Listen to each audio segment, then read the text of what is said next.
जयमसिकी दर्शक बंधु मु पप्पू नायक आपण देखुं पप्पू नायक ऑफिशियल चैनल।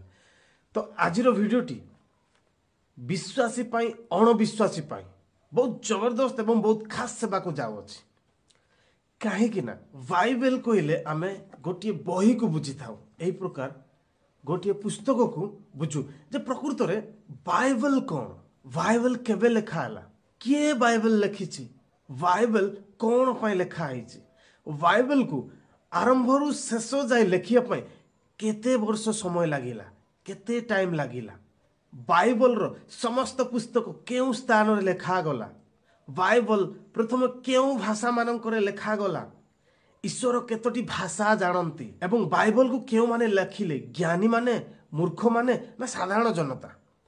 तो यही सब विषय आम मस्तिष्क रे घूरी बुलू अच्छी जे बाइबल कौन एक्चुअली रे अणविश्वासी भाई भौणी माने मध्य सेमान को दिमाग रे मध्य फिक्स होइछि बाइबल गोटे बही मनगढ़ा कहानी। तो सही विषय आमको क्लारिफाई हबार अच्छी तेणु आसतु आरंभ शेष पर्यंत देखंतु एई भिडियोटी कहीं ना आपण जदि ख्रिस्टियन ताहले एई भिडियो तो बहुत गुरुत्वपूर्ण अटे अण ख्रिस्टियन भाई भौणी मानक पाई मध्य बहुत गुरुत्वपूर्ण कारण एई भिडियो रे आलोचना करिबा जे प्रकृत रे बाइबल कोन full details A to Z Bible विषय रे हम माने आलोचना करिबा तेणु वीडियो को आरंभ शेष पर्यंत देखंतु चैनल को नुआ कर विजिट करथिले डेफिनेटली गोटे सब्सक्राइब करंतु एवं वीडियो गोटे लाइक करंतु। चलंतु अଯଥା समय नष्ट न करी आज वीडियो को स्टार्ट करिबा। संग्राम भाई बाइबल कौन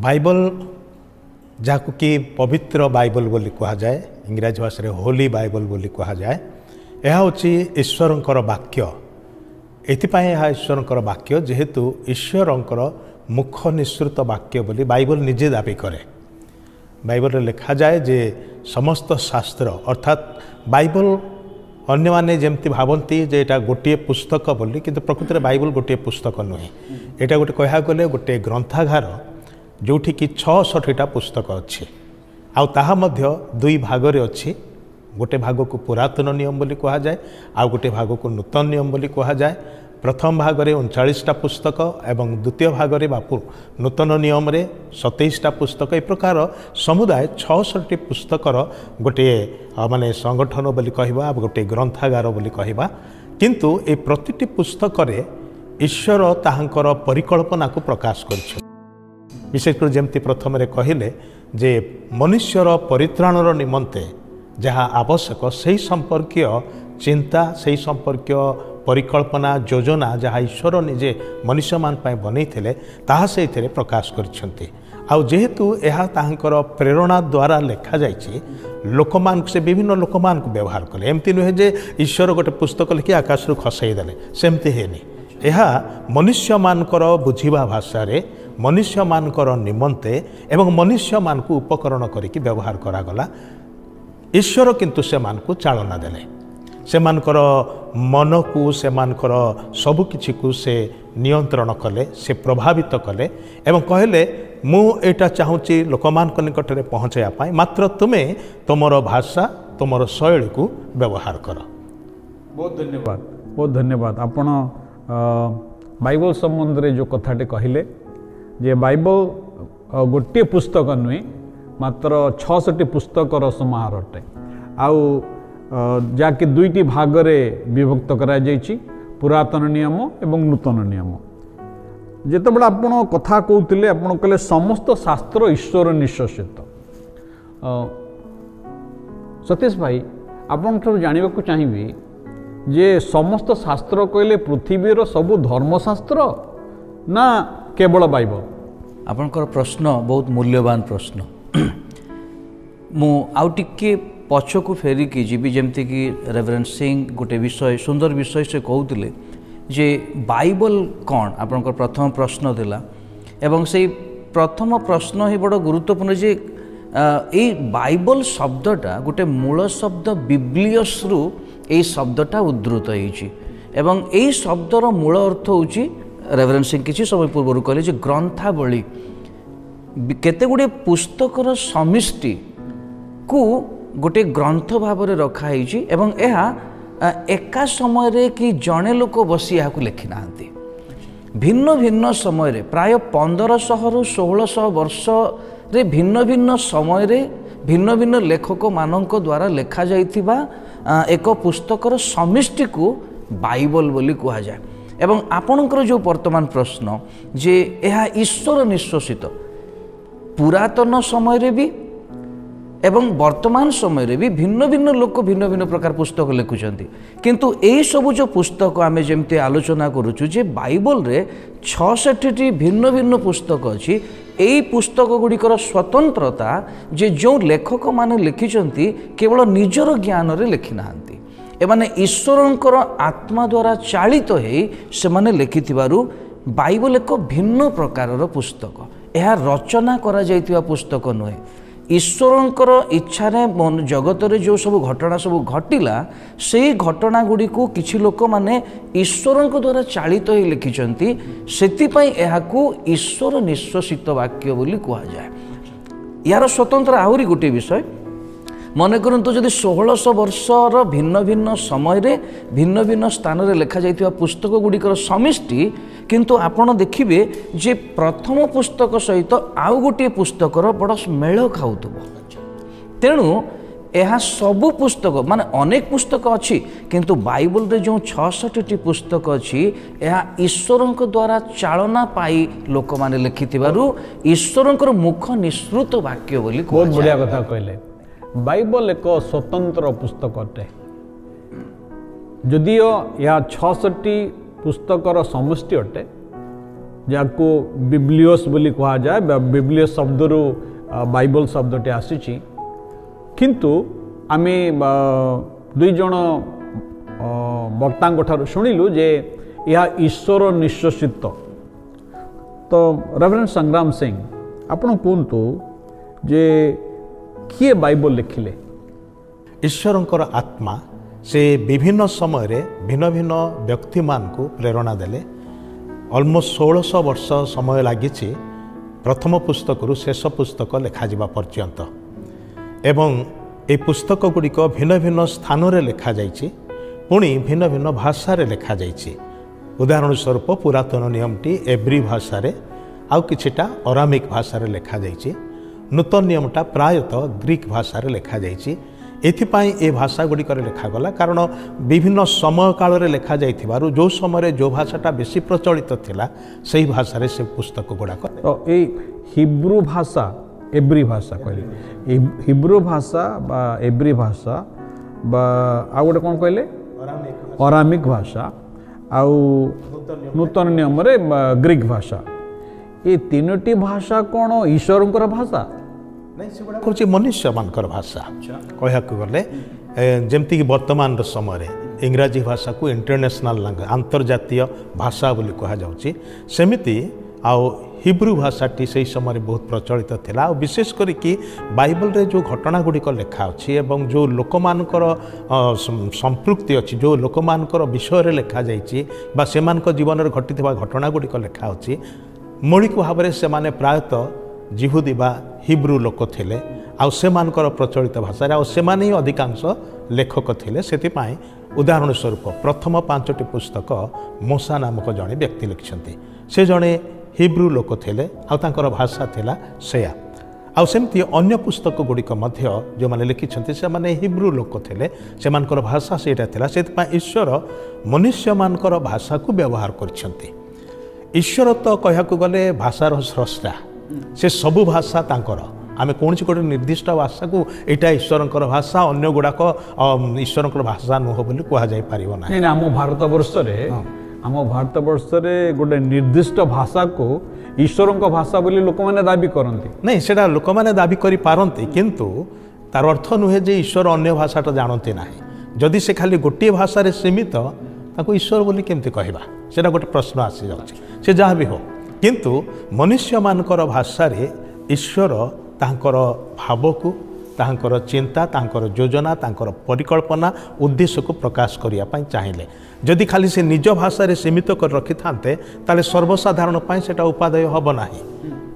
ଉଦାହରଣ ସ୍ୱରୂପ ମୁଁ ଓଡ଼ିଆ ଭାଷା ବୁଝେ, ଓଡ଼ିଆ ଭାଷା କହେ, ଯଦି ଈଶ୍ୱର ମୋ ଭାଷା ବୁଝିପାରୁନାହାନ୍ତି ଆଉ ସେ ତାଙ୍କ ଭାଷାରେ ମୋତେ କହିଲେ ସେ କ'ଣ କହୁଛନ୍ତି ମୁଁ କିଛି ବୁଝିପାରିବି ନାହିଁ। ସେଥିପାଇଁ ଈଶ୍ୱର କ'ଣ କରନ୍ତି, ସେ ଆମ ଭାଷାରେ ଆମକୁ ତାଙ୍କର ବାକ୍ୟଟା ଦେଲେ। ହେଲେ ଯେହେତୁ ଅଧିକାଂଶ ଲୋକ ସେଇ ଭାଷା ସହିତ ପ୍ରଚଳିତ ଥିଲେ, ବୁଝିପାରୁଥିଲେ। ସେଥିପାଇଁ ଈଶ୍ୱର ସେଇ ଭାଷା ଗୁଡ଼ିକରେ ପୁସ୍ତକ ସବୁ ଲେଖିବା ପାଇଁ ଅନୁମତି ଦେଲେ। ବହୁତ ଧନ୍ୟବାଦ। ଆପଣ ବହୁତ ସୁନ୍ଦର କଥା କହିଲେ ଯେ ଯେଉଁ ଭାଷା ମନୁଷ୍ୟମାନେ ବୁଝିପାରନ୍ତି ଆଉ ସେଇ ଭାଷାରେ ଈଶ୍ୱର ତାଙ୍କର ଭାବକୁ, ତାଙ୍କର ମନର କଥାକୁ, ତାଙ୍କର ଯୋଜନାକୁ ମନୁଷ୍ୟମାନଙ୍କ ନିକଟ ପ୍ରକାଶ କଲେ। ରେଭରେଣ୍ଡ ପାଣି, ଈଶ୍ୱର କି ପ୍ରକାର ଲୋକମାନଙ୍କୁ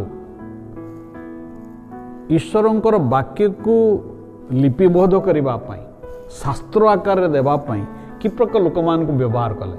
ସେ ନିଶ୍ଚିତ ଭାବରେ ବହୁତ ଜ୍ଞାନୀ ଲୋକମାନଙ୍କୁ ବ୍ୟବହାର କରିଥିବେ କିମ୍ବା ସାଧାରଣ ଲୋକମାନଙ୍କୁ ବ୍ୟବହାର କରିଥିବେ। ତ ଆପଣ କୁହନ୍ତୁ ଆମ ଦର୍ଶକ ବନ୍ଧୁମାନଙ୍କୁ, ଈଶ୍ୱର କି ପ୍ରକାର ବ୍ୟକ୍ତିମାନଙ୍କୁ ତାଙ୍କର ବାକ୍ୟକୁ ଦେବା ନିମନ୍ତେ ବ୍ୟବହାର କରିଥିଲେ? ଈଶ୍ୱର ଅନେକ ଜ୍ଞାନୀ ଲୋକମାନଙ୍କୁ ମଧ୍ୟ ତାଙ୍କ ପାଇଁ ବ୍ୟବହାର ହେବା ପାଇଁ ସେ ଆହ୍ୱାନ କରୁଥିଲେ, ଡାକିଥିଲେ। ଏବଂ ଏ ପ୍ରକାର କିଛି ଲୋକମାନେ ଯେଉଁମାନେ ପାଠ ପଢ଼ିନଥିଲେ ସେ ପ୍ରକାର ଲୋକମାନଙ୍କୁ ମଧ୍ୟ ଡାକିଥିଲେ। ଦେଖନ୍ତୁ, ଈଶ୍ୱରଙ୍କର ବାକ୍ୟ ଲେଖିବା ପାଇଁ ଶାସ୍ତ୍ରର ଯେଉଁ ପ୍ରମାଣ ଅଛି, କିଛି ଲୋକମାନେ ଈଶ୍ୱରଙ୍କ ଠାରୁ ଦର୍ଶନ ପାଉଥିଲେ, ପୁରା ଦର୍ଶନ ପାଉଥିଲେ। ସେମାନେ ଈଶ୍ୱର ସେମାନଙ୍କୁ କଥା କହୁଥିଲେ। ଆପଣ ଟିକେ ବୁଝେଇବେ କି ଦର୍ଶନ ମାନେ କ'ଣ? ଭଲ ଭାବୁଛ। ଅନେକ ସମୟରେ ଈଶ୍ୱର, ଆମେ କିଛି ସମୟ ପୂର୍ବରୁ ଯେଉଁ ବିଷୟଟା ଆଲୋଚନା କରୁଥିଲୁ ଯେ ଶାସ୍ତ୍ର ଆସିବାର କାରଣ ବା ଗୋଟେ ଶାସ୍ତ୍ର ମନୁଷ୍ୟମାନଙ୍କ ପାଖରେ ପହଞ୍ଚିବାର ମୂଳ କାରଣ ହେଉଛି ଯେ ଈଶ୍ୱର ତାଙ୍କର ଶିକ୍ଷାକୁ, ତାଙ୍କର ଇଚ୍ଛାକୁ ମନୁଷ୍ୟମାନଙ୍କ ମଧ୍ୟରେ ପହଞ୍ଚାଇବା ପାଇଁ ଚାହାନ୍ତି। କାରଣ ଈଶ୍ୱର ମନୁଷ୍ୟକୁ ଏକ ପବିତ୍ର ଅବସ୍ଥାରେ ଦେଖିବା ପାଇଁ ଚାହାନ୍ତି, କାରଣ ସେ ପବିତ୍ର। ଏବଂ ସେଥିପାଇଁ ଈଶ୍ୱର ମନୁଷ୍ୟମାନଙ୍କୁ କଥା କୁହନ୍ତି ଏବଂ ସେଇ କଥା ଭିନ୍ନ ଭିନ୍ନ ଭାବରେ କୁହନ୍ତି। ଗୋଟିଏ ମୌଖିକ ଭାବରେ କୁହନ୍ତି, ଆଉ ଗୋଟିଏ ଶାସ୍ତ୍ର ମାଧ୍ୟମରେ କୁହନ୍ତି। ତ ମୌଖିକ ଭାବରେ ମଧ୍ୟ ଭିନ୍ନ ଭିନ୍ନ ଭାବରେ ସେ କଥା କୁହନ୍ତି। ଅନେକ ଲୋକଙ୍କୁ ସେ ସିଧାସଳଖ କଥା କୁହନ୍ତି, ଏହାର ସତ୍ୟ ପ୍ରମାଣ ଆମେ ଶାସ୍ତ୍ରରୁ ପାଇବା। ଅନେକ ତାଙ୍କର ଲୋକମାନଙ୍କୁ ସେ ଆଗକୁ କ'ଣ ଘଟିବାକୁ ଯାଉଛି ସେଇ କଥା ସେ କୁହନ୍ତି ଏବଂ ସେମାନେ ଯେତେବେଳେ ଶୁଣନ୍ତି ତାକୁ ସେମାନେ ନିଜେ ଲିପିବଦ୍ଧ କରନ୍ତି। ସେମାନଙ୍କୁ ଆମେ ଭାବବାଦୀ ବୋଲି କହିବା। କିଛି ଲୋକମାନେ ଉପାସନା କରିବା ପାଇଁ ଯେଉଁମାନେ ପରିଚାଳନା କରନ୍ତି ସେମାନେ ହେଉଛନ୍ତି ଯାଜକ। ମୁଁ ଏଠି ଟିକେ ଆପଣଙ୍କୁ ଅଟକାଇବାକୁ ଚାହୁଁଛି, ପ୍ରଶ୍ନ କରିବାକୁ ଚାହୁଁଛି, ଈଶ୍ୱର କ'ଣ ଗୋଟେ ଅଡ଼ିଓବଲ୍ ଭଏସ୍, ମାନେ କାନରେ ଶୁଣିପାରୁଥିବା ସ୍ୱରରେ ସେଇ ଭାବବାଦୀ ବା ଭବିଷ୍ୟତ ବକ୍ତାମାନଙ୍କୁ କଥା କହିଥିଲେ? ନିଶ୍ଚୟ ନିଶ୍ଚୟ। ଏଥିରେ କୌଣସି ମିଥ୍ୟା ଘଟଣା ନୁହେଁ, ଏହା ତ ଶାସ୍ତ୍ର ପ୍ରମାଣିତ। ମୁଁ ଆପଣମାନଙ୍କୁ ବର୍ତ୍ତମାନ ସମୟର ଗୋଟେ ଜୀବନ୍ତ ଉଦାହରଣ ମୁଁ ଦେବି। ଏବେ ବି ସେ ବ୍ୟକ୍ତି ଅଛନ୍ତି, ତାଙ୍କର ଗୋଟେ ସାକ୍ଷାତକାରରେ ତାଙ୍କୁ ପଚରା ଯାଇଥିଲା ଯେ ଆପଣ ପ୍ରଭୁଙ୍କ ପାଖକୁ କେମିତି ଆସିଲେ? ତ ସିଏ ଦିନେ ବ୍ୟାୟାମ କରୁଥିଲେ, ସେ ଚାହୁଁଥିଲେ ଯେ ସେ ମିଲିଟାରୀ ସର୍ଭିସରେ ଜଏନ୍ କରିବେ। ଯେତେବେଳେ ସେ ବ୍ୟାୟାମ କରୁଛନ୍ତି ସେତିକି ବେଳେ ତାଙ୍କର ନାଁ ଉଚ୍ଚାରଣ କରିବାର ଗୋଟେ ଶବ୍ଦ ସେ ଶୁଣିଲେ। ଏଇଟା ମୁଁ ବର୍ତ୍ତମାନ ସମୟର କଥା କହୁଛି, ଶାସ୍ତ୍ରର କଥା କହୁନି। ସେ ତାଙ୍କର ସାକ୍ଷାତକାରରେ ସେ କୁହନ୍ତି ଯେ ମୁଁ ଓଡ଼ିଆ ଭାଷାରେ, ମୋ ନିଜ ଭାଷାରେ ମୋର ନାମ ଡାକିବା ମୁଁ ଶୁଣିଛି, କୌଣସି ବ୍ୟକ୍ତି ନଥିଲେ, ଈଶ୍ୱର ତାଙ୍କୁ ଡାକିଛନ୍ତି। ଆଜି ଏବଂ ପୁରାତନ ସମୟରେ ଅଧିକ ସେ ଲୋକମାନଙ୍କୁ ନିଜେ କଥା କହୁଥିଲେ ଏବଂ ସେଇ କଥା ସେମାନେ ଲିପିବଦ୍ଧ କରୁଥିଲେ। କେହି କେହି ନିଜେ ଲିପିବଦ୍ଧ କରୁଥିଲେ, କେହି କେହି ତାଙ୍କର ଲେଖକମାନଙ୍କୁ ରଖିଥିଲେ ଯଦ୍ୱାରା ସେମାନେ ଲିପିବଦ୍ଧ କରୁଥିଲେ। ଈଶ୍ୱର କହୁଥିବାରୁ ସେମାନେ ଲିପିବଦ୍ଧ କରୁଥିବାରୁ ଆମମାନେ ଏହାକୁ ଈଶ୍ୱର ନିଶ୍ୱାସିତ ବୋଲି କହୁ। କେବଳ ଜ୍ଞାନୀମାନଙ୍କୁ ନୁହେଁ, ଆମେ ଯଦି ନୂତନ ନିୟମ ବୋଲି ଆମେ ଯେଉଁ କହିଲୁ, ବାଇବଲର ଦୁଇଟି ଅଂଶ, ଗୋଟିଏ ପୁରାତନ ନିୟମ ଏବଂ ଗୋଟିଏ ନୂତନ ନିୟମ। ନୂତନ ନିୟମରେ କିଛି ପ୍ରଭୁ ମାଛ ଧରାଳୀମାନଙ୍କୁ ଡାକିଥିଲେ ତାଙ୍କର ଶିଷ୍ୟ ହେବା ପାଇଁ, ଯେ ସେମାନେ ମଧ୍ୟ ଯୀଶୁଙ୍କର ବିବରଣୀ ସବୁ ଲେଖିଲେ। ଲୋକମାନେ ଆଶ୍ଚର୍ଯ୍ୟ ହେଲେ ସେମାନଙ୍କ ବିଷୟରେ, ଯେଉଁମାନେ ପାଠ ପଢ଼ି ନାହାନ୍ତି ଏମାନେ କେମିତି ପଣ୍ଡିତ ହେଲେ? ଶାସ୍ତ୍ର ଏବଂ ଈଶ୍ୱର, ଏଥିରେ ଗୋଟେ ଚମତ୍କାରିତା ବିଷୟ ଅଛି। ପ୍ରଭୁ ଜ୍ଞାନ ଦେବାର ପରମେଶ୍ୱର। ଯେମିତି ଆମେ କିଛି ସମୟ ପୂର୍ବରୁ ଆଲୋଚନା କରୁଥିଲୁ ଯେ ସେ ଭାଷା ଦେବାର ପରମେଶ୍ୱର, ସମସ୍ତ ଭାଷା ତାଙ୍କର, ସବୁ ଜ୍ଞାନ ଦେବାର ପରମେଶ୍ୱର। ବହୁତ ଧନ୍ୟବାଦ, ବହୁତ ଧନ୍ୟବାଦ। ଆପଣ ଅତି ସୁନ୍ଦର କଥା କହିଲେ। ଈଶ୍ୱର କେବଳ ଜ୍ଞାନୀମାନଙ୍କୁ ବ୍ୟବହାର କରିନାହାନ୍ତି। ବାଇବଲକୁ ଆମମାନଙ୍କୁ ଦେବା ନିମନ୍ତେ ଈଶ୍ୱର କେବଳ ଜ୍ଞାନୀମାନଙ୍କୁ ବ୍ୟବହାର କରିନାହାନ୍ତି, ଈଶ୍ୱର ମଧ୍ୟ ସାଧାରଣ ମାଛୁଆମାନଙ୍କୁ ବ୍ୟବହାର କଲେ। ଆଉ ଯେ ପ୍ରକାର ରେଭରେଣ୍ଡ ପାଣି କହୁଥିଲେ ଯେ ପ୍ରଭୁ ଖ୍ରୀଷ୍ଟଙ୍କର ଯେଉଁ ଶିଷ୍ୟମାନେ ଥିଲେ ସେମାନେ ସାଧାରଣ ମାଛୁଆ ଥିଲେ, କେଉଟମାନେ ଥିଲେ, ଯେଉଁମାନଙ୍କର ବ୍ୟବସାୟ, ଯେଉଁମାନଙ୍କ ଜୀବିକା ମାଛ ଧରିବା, ମାଛ ବିକ୍ରି କରିବା। ଆଉ ପ୍ରଭୁ ସେମାନଙ୍କୁ ମଧ୍ୟ ବ୍ୟବହାର କଲେ। ମୋତେ ଆଶ୍ଚର୍ଯ୍ୟ ଲାଗୁଛି ମାନେ ଈଶ୍ୱରଙ୍କ ଦୃଷ୍ଟିରେ ସେ ଜ୍ଞାନୀ, ସେ ବୁଦ୍ଧିମାନ ସମସ୍ତେ ସମାନ। ତେବେ ପ୍ରଶ୍ନ ହେଉଛି ଯେ ଈଶ୍ୱର କାହିଁକି କେବଳ ଜ୍ଞାନୀମାନଙ୍କ ନିକଟରେ ତାଙ୍କର କଥାକୁ ପ୍ରକାଶ କଲେ ନାହିଁ, କାହିଁ ସର୍ବସାଧାରଣରେ ପ୍ରକାଶ କଲେ, ସର୍ବସାଧାରଣକୁ ମନୋନୀତ କଲେ? ଯେଉଁମାନେ କି ଅପାଠୁଆ, ଅଳ୍ପ ପାଠ ପଢ଼ିଛନ୍ତି, ମାଛୁଆମାନେ, କରଗ୍ରାହୀମାନେ, ସେମାନେ କାହିଁକି ଏସବୁ କାର୍ଯ୍ୟ କଲେ? ସେ ହେଉଛନ୍ତି ଈଶ୍ୱର, ସେ ସର୍ବାଧିପତି, ତାଙ୍କର ଅଧିକାର ସବୁ ବିଷୟ ଉପରେ, ସମସ୍ତଙ୍କ ଉପରେ ଅଛି। ସେ କାହାକୁ ମନୋନୀତ କରିବେ, କାହାକୁ ଇଚ୍ଛା କରିବେ ଗୋଟେ କାର୍ଯ୍ୟ କରିବା ପାଇଁ, ସେଟା ତାଙ୍କ ଉପରେ ନିର୍ଭର କରୁଛି। କିନ୍ତୁ ଏଥିରେ ଆଉ ଗୋଟେ ବିଷୟ ମଧ୍ୟ ଆମମାନେ ଦେଖୁ ଯେ ଯଦି ମନୁଷ୍ୟମାନଙ୍କୁ ଏଇ ଦାୟିତ୍ୱଟା ଦିଆଯାଇଥାନ୍ତା, ଆଜି ବି ଲୋକମାନେ ନିଜର କମ୍ପାନୀମାନଙ୍କ ପାଇଁ, ଫ୍ୟାକ୍ଟ୍ରିମାନଙ୍କ ପାଇଁ, ଅଫିସ୍ ପାଇଁ ଯେତେବେଳେ ସେମାନେ ରିକ୍ରୁଟମେଣ୍ଟ କରନ୍ତି, କି ପ୍ରକାର ଲୋକମାନଙ୍କୁ ରିକ୍ରୁଟମେଣ୍ଟ କରନ୍ତି? ଯେଉଁମାନେ ଯୋଗ୍ୟ, ଯେଉଁମାନେ ସେମାନଙ୍କର ଚାହିଦା ଅନୁସାରେ ସେମାନଙ୍କର ସମସ୍ତ ଆଉ ଚାହିଦାକୁ ମେଣ୍ଟେଇ ପାରୁଥିବେ, ସେହି ପ୍ରକାର ଲୋକମାନଙ୍କୁ ମନୋନୀତ କରନ୍ତି, ଅନ୍ୟମାନଙ୍କୁ ବାଦ ଦେଇ ଦିଅନ୍ତି। କିନ୍ତୁ ଏଠି ଈଶ୍ୱରଙ୍କର ଅନୁଗ୍ରହ ଆମମାନେ ଦେଖୁଛୁ, ତାଙ୍କର ପ୍ରେମକୁ ଦେଖୁଛୁ ଯେ ସେ ସମସ୍ତଙ୍କୁ ମୂଲ୍ୟବାନ ବୋଲି ମନେ କରନ୍ତି। ସେ ଏ ପ୍ରକାର କିଛି ବ୍ୟକ୍ତିଙ୍କୁ ବ୍ୟବହାର କରିଛନ୍ତି ଯେଉଁମାନେ କି ରାଜାମାନେ ଥିଲେ, ଅଧିକାରୀମାନେ ଥିଲେ। ଉଦାହରଣ ସ୍ୱରୂପ ସଲୋମନ ରାଜା ଥିଲେ, ଦାଉଦ ରାଜା ଥିଲେ, ହିଜକିୟ ରାଜା ଥିଲେ। ସେ ମଧ୍ୟ ଏ ପ୍ରକାର ଲୋକମାନଙ୍କୁ ବ୍ୟବହାର କରିଛନ୍ତି ଯେଉଁମାନେ କି ମେଷପାଳକ ଥିଲେ। ମୂଷା ସେ ମେଷପାଳକ ଥିଲେ, ଯଦିବା ସେ ରାଜକୀୟ ଶିକ୍ଷାରେ ଶିକ୍ଷିତ ଥିଲେ, ମିଶରୀୟ ବିଦ୍ୟାରେ ପାରଙ୍ଗମ ଥିଲେ। କୁହାଯାଏ ଯେ ସେ କାଳର ମିଶରୀୟ ୟୁନିଭର୍ସିଟିର ସେ ଟପର ଥିଲେ, ସେଥିର PhD ହାସଲ କରିଥିବା ଲୋକ, ବହୁତ ବଡ଼ ଜ୍ଞାନୀ ଲୋକ। କିନ୍ତୁ ସେ 40 ବର୍ଷ କାଳ ମେଷମାନଙ୍କୁ ଚରଉଥିଲେ।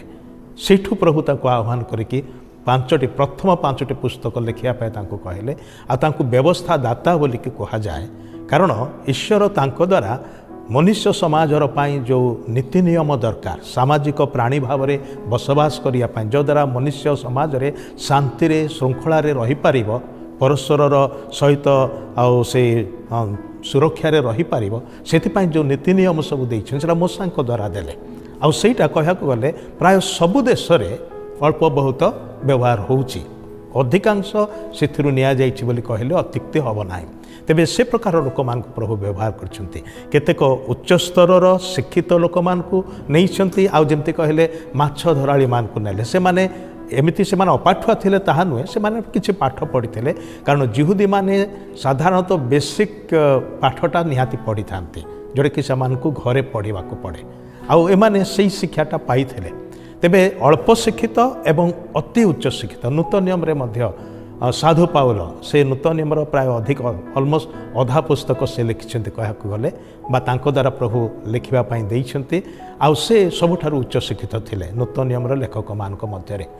ଏବଂ ଅନ୍ୟମାନେ ଜୋହନ, ଶିଷ୍ୟ ଜୋହନ, ସେ ଜଣେ ମାଛ ଧରାଳି ଥିଲେ, ମାତ୍ର ସେ ମଧ୍ୟ 5ଟା ପୁସ୍ତକ ଲେଖିଛନ୍ତି, ବଡ଼ ଗୁରୁତ୍ୱପୂର୍ଣ୍ଣ ପୁସ୍ତକ। ଏବଂ ଗୋଟେ ଗୁରୁତ୍ୱପୂର୍ଣ୍ଣ ପୁସ୍ତକ ଯେଉଁଟା ସେ ଲେଖିଛନ୍ତି, ଯେଉଁଟାକି ଯୁଗାନ୍ତ କି ପ୍ରକାର ହେବ, ଏ ପୃଥିବୀର ଶେଷ କେମିତି ହେବ, ମାନେ ଯେଉଁଟାକି ସୁଦୂର ଭବିଷ୍ୟତରେ ଘଟିବାକୁ ଯାଉଛି, ସେଇଟା ସେ 2000 ବର୍ଷ ତଳେ ଯେ ଥିଲେ ସେହି ସମୟରେ ସେ ଲେଖିଛନ୍ତି। ବାଇବଲରେ ଏ ଯୁଗର କିପରି ଶେଷ ହେବ, ଅନ୍ତିମ କାଳରେ କ'ଣ ଘଟିବ, ତାହା ମଧ୍ୟ ପ୍ରଭୁ ବାଇବଲରେ ପ୍ରକାଶ କରିଛନ୍ତି। ଭାଇ ଭଉଣୀମାନେ, ଅତି ଆଶ୍ଚର୍ଯ୍ୟର ବିଷୟ, ବାଇବଲ ଏକ ଆଶ୍ଚର୍ଯ୍ୟ ପୁସ୍ତକ ଅଟେ, କାରଣ ଏହା କେବଳ ପରମେଶ୍ୱରଙ୍କର ବିଷୟରେ ଶିକ୍ଷା ଦିଏ ତାହା ନୁହେଁ। ପରମେଶ୍ୱର ଯିଏ ସର୍ବଶକ୍ତିମାନ, ସର୍ବଜ୍ଞ, ସର୍ବବ୍ୟାପୀ, ପରମେଶ୍ୱର ଯିଏ ଦୟାଳୁ, ପ୍ରେମୀ, ପାପ କ୍ଷମାକାରୀ, କେବଳ ସେ ବିଷୟରେ ଶିକ୍ଷା ଦିଏ ନାହିଁ। ବାଇବଲ ମଧ୍ୟ ଆମମାନଙ୍କୁ ପରମେଶ୍ୱରଙ୍କର परित्राण विषय मध्य शिक्षा दिए एवं ए जुग किपर सर से कथा शिक्षा दिए। रेवरेंड पाणी कहीं ईश्वर तांकर वाक्य बाइबल को मनुष्य मान को देले? ईश्वरंकर मूल योजना वा मूल इच्छा जे मनुष्य तांकर इच्छा तांकर योजना को जानू एवं मनुष्य से अनुसार निजर जीवन को अतिबाहित करू, यह हूँ ईश्वरंकर मूल योजना। तेणु ईश्वर सबुबले मनुष्य मानक सहित व्यक्तिगत भाव में जोगाजोग करने चाहती। मु किछि समय पूर्व कहूली जे ईश्वर मौखिक भाव में जोगाजोग करती एवं लिखित शास्त्र द्वारा जोगाजोग करती। जदि आमे पुरातन नियमर गोटे घटना देखा, किछि समय पूर्व सिंह कहूली रेवरेंड सिंह जे मूसा नामक व्यक्ति मूसांक सहित परमेश्वर कथा होइछंती एवं से कहिले जे मनुष्य जेमती मुखामुखी आलाप करे, मुखामुखी कथा हुए, आमे मूसांक सहित सेमती कथबार्ता करिबा। एवं एई प्रकार घटना 40 दिन पर्यंत घटिछि। मूसा एवं ईश्वर 40 दिन पर्यंत कथबार्ता करिसंती। आपनकर प्रश्न को मु फेरुछि आउथरे, ईश्वर सबुबले मनुष्य मानक सहित जोगाजोग करिया पई चाहती, एक उद्देश्य पाई, मनुष्यर पवित्रता पाई, मनुष्य कौन कौन करिवो सेति पाई तांकर व्यवस्था से मनुष्य मानक द्वारा देइछंती। उदाहरण स्वरूप साधारण मनुष्य मानकु ईश्वर शास्त्र दबा पाई किछि मनोनीत व्यक्ति मानकु से बाछिले एवं सेई लोक मानक हस्तरे ता समर्पण कले, सेई मानक द्वारा लेखिले एवं सेई मानक द्वारा लोक मानक निकटरे पहुँचला, जो द्वारा लोक माने भल एवं मंदर पार्थक्य जानिबे एवं सदा सर्वदा ईश्वर सहित संपर्क स्थापन कर रहिबे। एहा होची ईश्वर मनुष्य मानकु तांकर वाक्य देवार मूल उद्देश्य। मु एथिरे टिके जोड़ी पारिबे कि काहेकि ईश्वर तांकर वाक्य को मनुष्य मान को देले, मूल कारण को जदि फेरी जावा ताहले जो मनुष्य को ईश्वर अपना सादृश प्रतिमूर्ति निर्माण करथिले, जो मनुष्य सहित तांकर जोगाजोग थिला, सेथिरे गोटे विच्छिन्नता आसीगला। गोटे घटना घटिबारु घटनाटी होची जे मनुष्य ईश्वर विरुद्ध रे विद्रोह कला। से कहला मु तमर कथारे चलिबी नाही, मु मो इच्छारे चलिबी। सेठू ईश्वर एवं मनुष्य मध्य जो व्यवधान घटिला, विच्छिन्नता आसला, आउ जोगाजोग रहिला नाही। मनुष्य स्वेच्छाचारी कि ता बाटरे गला एवं मनुष्य माने बढ़िले, से माने समस्ते से भूल बाटरे गले। आउ पवित्र शास्त्र एक कथा स्पष्ट लिखा अछि जे समस्ते पाप करिसंती, समस्ते ईश्वर ठारू उणा पड़िसंती बा दूर को पळैसंती। तेबे ईश्वर जी की प्रेमी ईश्वर से मनुष्य को आउ थरे फेरी पाइबा पई चाहिले एवं से मान सहित पुनर्बार से जोगाजोगटा रखा चाहिए। से मान को केमिति से फेरे आणवे से जो योजना से कले, आईटा गोटे साधारण योजना नथिला। एटा कौन से गोटे सुपरमैन आसिकी जन को हता उठे नब सेमतिकार नथिला। एटा एपरी गोटे योजना थिला जोठी कि से निजे मनुष्य होइके आसीबे एवं पड़ी जाइथिबा विनष्ट होतबा लोकमानकर रक्षा पाई निजको बलि रूपे उत्सर्ग करेंगे। सेटा को परित्राणर योजना बोली कहा जाए। आउ सेटा करिया पाई तांकर पुत्र अर्थात प्रभु जीशु ख्रीस्ट जगत को आसिले। हेले से आसीबा पूर्वर ईश्वर ऑलरेडी तांकर वाक्य रे से संपर्क रे अनेक कथा से प्रकाश करछथि, जोटा कि आमने भविष्यवाणी बोली ता माने घटना घटिबार बहु पूर्वरु सेटा कहा जाइछि। एटा मनुष्य करि पारिबो नाही। आम केवल वर्तमान को देखिपारू, भविष्य को अनुमान करिपारू। आमर अनुमान गुड़ाक शतकड़ा 100% सठिक हम ना। केवल ईश्वर ही आज 2000 वर्ष पर, 5000 वर्ष पर, 50,000 वर्ष पर कौन हवा को जाऊे से एक्जाक्टली से जानीपर, कारण से अनादि अनंत एककालीन ए सबू विषय को देखती। आम त्रिकाल मध्य दे जाऊा लोक मैंने आमर अतीत अच्छी बीती जाइथिबा विषय, वर्तमान गोटे मुहूर्त मात्र एवं या पर जोटा सेटा भविष्य। आम तीन काल रे अच्छु, किंतु ईश्वर एककालीन तीनोटी जाक काल को देखि पारंती। सेतिपई से ही भविष्यत रे कौन घटिया को जाउची ताहा से प्रकाश करि पारंती। तेबे परित्राणर योजना मध्य से करथिले जेपरि मनुष्य मान को फेरी पाइबे एवं एई योजना को ପ୍ରକାଶ କରିକି ଲିଖିତ ଆକାରରେ ଲୋକମାନଙ୍କୁ ଦେବା ପାଇଁ ସେ ଇଚ୍ଛା କଲେ। ସେଥିପାଇଁ ବାଇବଲରେ କେବଳ ସେଇ ବିଷୟ ବେଶୀ ଗୁରୁତ୍ୱ ଦିଆଯାଇଛି ଯେଉଁଟାକି ପତିତ ମନୁଷ୍ୟମାନଙ୍କୁ ଉଦ୍ଧାର କରିବା ପାଇଁ ଯେତିକି ଦରକାର ସେଇ ବିଷୟରେ ବିଶେଷ କରି ଲେଖା ଅଛି। ତା ସାଙ୍ଗରେ ଏଇ ଯେଉଁ ସୃଷ୍ଟ ପୃଥିବୀ ଏ ଆକାଶମଣ୍ଡଳ ଏସବୁ ବିଷୟ ଦିନେ ବଦଳି ଯିବାକୁ ଯାଉଛି। ଈଶ୍ୱର ନୂଆ ଏକ ଆକାଶମଣ୍ଡଳ ନୂଆ ଏକ ପୃଥିବୀ ନିର୍ମାଣ କରିବାକୁ ଯାଉଛନ୍ତି ଯେଉଁଥିରେକି ଅମରତା ରହିବ, ମନୁଷ୍ୟ ସେଠାରେ ଅନନ୍ତ କାଳ ରହିବ।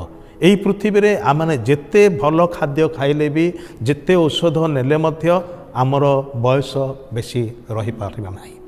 ପାପର କାରଣ ସେଇଟା ପାପ ସକାଶେ ସେଇଟା ହେଇଛି। ତେବେ ଏଇ ଯେଉଁ ଯୋଜନାକୁ ପ୍ରକାଶ କରିବା ପାଇଁ ଈଶ୍ୱର ପବିତ୍ର ବାଇବଲରେ ମନୁଷ୍ୟମାନେ ଭାଇ ଭଉଣୀମାନେ ଆଜି ଆମେ ଦେଖିଲୁ ଯେ ଆମର ଦୁଇ ବକ୍ତା ସେମାନେ ଅତି ସୁନ୍ଦର ଭାବରେ ବାଇବଲ କ'ଣ ଏବଂ ବାଇବଲ କାହିଁକି ଈଶ୍ୱର ଆମମାନଙ୍କୁ ଦେଲେ ଆଉ ଅତି ସୁନ୍ଦର ଭାବରେ ଆମମାନଙ୍କ ନିକଟରେ ସେମାନେ ବ୍ୟାଖ୍ୟା କରିଛନ୍ତି।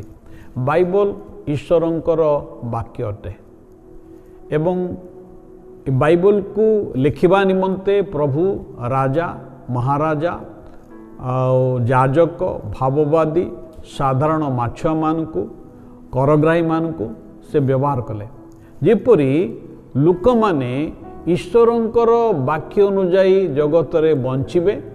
କାରଣ ଈଶ୍ୱରଙ୍କର ବାକ୍ୟରେ ଜୀବନ ଅଛି, ଈଶ୍ୱରଙ୍କର ବାକ୍ୟରେ ପରିତ୍ରାଣ ଅଛି ଆଉ ସେ ପରିତ୍ରାଣର କଥାକୁ ଈଶ୍ୱର ତାଙ୍କ ବାକ୍ୟରେ ପ୍ରକାଶ କରିଅଛନ୍ତି। ଭାଇ ଭଉଣୀମାନେ ଏହା ଏକ ଆଶ୍ଚର୍ଯ୍ୟ ପୁସ୍ତକ ଅଟେ। এই ପୁସ୍ତକକୁ ନିୟମିତ ଜଣେ ଲୋକ ପାଠ କରିବା ଦ୍ୱାରା ସେ କେବଳ କିଛି ଜ୍ଞାନ ଅର୍ଜନ କରିବ ତାହା ନୁହେଁ, ମାତ୍ର এই ପୁସ୍ତକକୁ ପାଠ କରିବା ଦ୍ୱାରା ସେ ଈଶ୍ୱରଙ୍କର ଇଚ୍ଛାକୁ ତା ଜୀବନରେ ଜାଣିପାରିବ। এই ପୁସ୍ତକକୁ ପାଠ କରିବା ଦ୍ୱାରା ସେ ଈଶ୍ୱରଙ୍କର ପରିତ୍ରାଣର ଯୋଜନାକୁ ଜାଣିପାରିବ ଏବଂ ଜଗତରେ ତା ଜୀବନ ନିମନ୍ତେ ଏ ବଞ୍ଚିବାର ଅର୍ଥ କ'ଣ ତାହା ସେ ଜାଣିପାରିବ। ସେଥିପାଇଁ ଆଜି ଆମମାନେ ବିଶେଷ ଆନନ୍ଦିତ ଯେ ଈଶ୍ୱର ତାଙ୍କର ବାକ୍ୟ ବାଇବଲକୁ ଆମମାନଙ୍କୁ ପ୍ରଦାନ କରିଛନ୍ତି।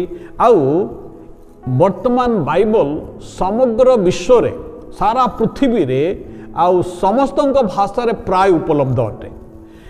ଈଶ୍ୱର ମୋର ଭାଷା ବୁଝିପାରନ୍ତି, ମୋର ଓଡ଼ିଆ ଭାଷା ଈଶ୍ୱର ବୁଝିପାରନ୍ତି, ଈଶ୍ୱର ମୋର ଆଉ ଯେକୌଣସି ଭାଷା ମୁଁ ଯଦି କହୁଥାଏ ତାହା ମଧ୍ୟ ବୁଝିପାରନ୍ତି। ଆଜି ଆମମାନଙ୍କ ନିକଟକୁ ଈଶ୍ୱରଙ୍କର ବାକ୍ୟ ଆମ ନିଜ ଭାଷାରେ ଆସିଛି ଯେପରି ଆମମାନେ ଈଶ୍ୱରଙ୍କ ବାକ୍ୟକୁ ପାଠ କରିବା। କାରଣ ଈଶ୍ୱରଙ୍କ ବାକ୍ୟ ପାଠ କରିବା ଦ୍ୱାରା ପରିତ୍ରାଣର ଯୋଜନାକୁ ଆମେ ଜାଣିପାରିବା, ପରିତ୍ରାଣକୁ ଆମେ ପାଇପାରିବା, ଏକ ପବିତ୍ର ସିଦ୍ଧ ଜୀବନ ଆମେ ଜଗତରେ ପ୍ରାପ୍ତ ହୋଇପାରିବା ଏବଂ ଈଶ୍ୱରଙ୍କର ଇଚ୍ଛାକୁ ଆମେ ସଫଳ କରିବାକୁ ପାରିବା।